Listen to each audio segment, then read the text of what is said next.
Praise the Lord. सबको जय मसीह की। परमेश्वर के नाम की स्तुति हो।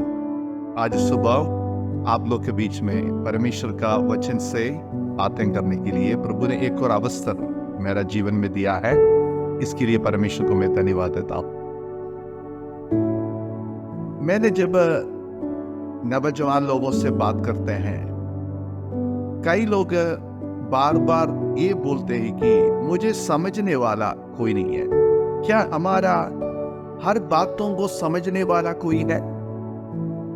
यदि हमारा हर बातों को समझने वाला कोई है तो कितना अच्छा था, क्योंकि हम जब बातों को बोलते हैं वो जल्दी समझ पाते थे और हमारा जीवन का हर एक बातों में वो हमें सलाह दे सकता था। तो इसलिए लोग ज्यादातर दोस्तीपन बनाते हैं कि दूसरों के साथ अपने बातों को शेयर करने के लिए, बांटने के लिए ज्यादातर हम लोग दोस्तीपन बनाते हैं हमें समझने वाले लोगों के साथ, है ना। लेकिन हमें अच्छा से समझने वाला कोई है? दुनिया में हमें पूरा समझने वाला कोई भी नहीं हो सकता है। लेकिन खुशखबरी यह है कि हमें जानने वाला, हमारी बातों को समझने वाला सिर्फ एक है। उनका नाम है परमेश्वर। बाइबल हमें ये शिक्षा देता है, परमेश्वर हमें जानता है, हमारा विचारों को जानते हैं। क्या परमेश्वर को हमारा हर बातों को अनुभव कर सकता है? परमेश्वर को हमारे बारे में सिर्फ भौतिक ज्ञान नहीं, बल्कि वो हमारा हर बातों को महसूस करते हैं, फील करते हैं। इसके लिए क्या सबूत है? परमेश्वर हमारा हर बातों को समझने के लिए, अनुभव करने के लिए स्वर्ग की महिमा को छोड़कर धरती पर आया है। उनका नाम है प्रभु यीशु मसीह है। यीशु मसीह हमें अच्छा से जानते हैं और यीशु हमें अच्छा से समझता है, क्योंकि यीशु दुनिया में आके हमारे जैसे रहा है। यीशु को हमारे जैसे एक मानवीय शरीर था। लूका रसूल समाचार 2 अध्याय का 52 आयत में हम देखते हैं, यीशु बुद्धि और ठील ढोल में और परमेश्वर मनुष्यों के अनुग्रह में बढ़ता गया। यीशु मसीह को बुद्धि था और उनको हमारे जैसे एक शरीर था, और यीशु मसीह मानव प्राणी के गुणों को प्रदर्शन किया है। क्या क्या गुण प्रदर्शन किया है? यीशु को भूख लगा है। मत्ती 4 अध्याय का 2 आयत में लिखा है, वो 40 दिन और 40 रात निराहार रहा, अंत में उसे भूख लगी है। तो जब हमको भूख लगता है तो हम अपना माता पिता से बोलते हैं और दूसरे किसी से बोलते हैं, वो हमें भोजन देता है, क्योंकि उनको भी समझते हैं कि भूख क्या है। लेकिन उससे बढ़कर हमारा भूख को समझने वाला प्रभु यीशु मसीह है, क्योंकि वो भी हमारा भूख को समझ लिया है। जब हम बोलते प्रभु हमको भूख लगता है, वो हमारी बातों को समझता है और यीशु को प्यास लगा है।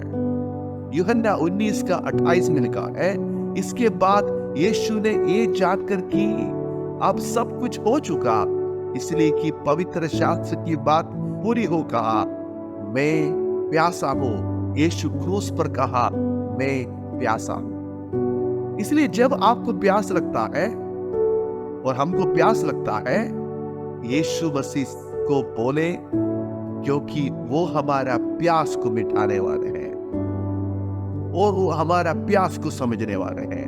यीशु मसीह थकित था। यूहन्ना 4:6 में लिखा, और याकूब का कुआं भी वही था।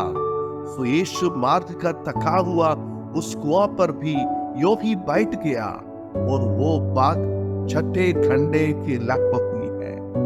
यीशु जब दुनिया में आया था उसको थकावट महसूस किया है। इसलिए जब हम थक जाता है, यीशु हमारा थकावट को समझता है। यीशु प्रेम और तरस का अनुभव किया है। मत्ती 9 अध्याय का 36 आयत में हम पढ़ते हैं, जब उसने भीड़ को देखा तो उसको लोगों पर तरस आया, क्योंकि वे उन भेड़ों की नाई जिनका कोई रखवाला ना हो व्याकुल और भटके हुए से थे।